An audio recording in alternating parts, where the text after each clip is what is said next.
Sir, உங்க மனைவி விவாகரத்து பண்றதுக்கு என்ன காரணம்?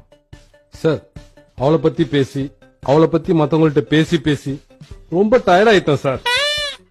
நான் அவளை பத்தி சொல்றதை விட நீங்களே அவள்கிட்ட பேசி தெரிஞ்சுங்க சார். ரைட், பேசி பாக்குறேன். பேசுங்க. சொல்லுங்கம்மா, உங்களுக்குள்ள அடிப்படையில் என்ன பிரச்சனை? அடிப்படையில ஒன்னும் பிரச்சனை இல்லையே சார். இல்லம்மா, உங்களுக்கு இடையில என்ன தகராறு? எங்க கடையில எதுவும் தகராறு இல்லீங்களே. நல்லதானே போயிட்டு இருக்கு. அடடா, உங்க தாம்பத்திய உறவுல என்ன சங்கடம்? தாம்பரத்துல சொந்தக்காரங்க யாரும் இல்லையே.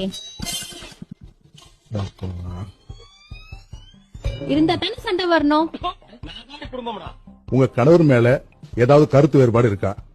அட, அவர் கருப்பு தாங்க, ஆனா வேறுபாடெல்லாம் ஒண்ணும் இல்லங்க. கடவுளே, நீ சாமிடா. இத வச்சு சமாளிக்கிறதுக்குள்ள செக் எடுத்துட்டு போயிடலாம். உங்க வீட்டுக்காரோட என்னமா சண்டை? வீட்டுக்காரோட என்னங்க சண்டை? 1ஆம் தேதி ஆனா வாடகை வந்து வாங்கிட்டு போயிடுவாரு.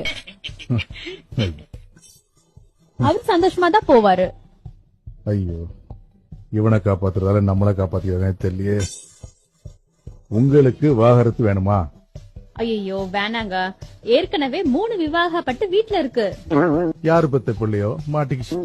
விதி.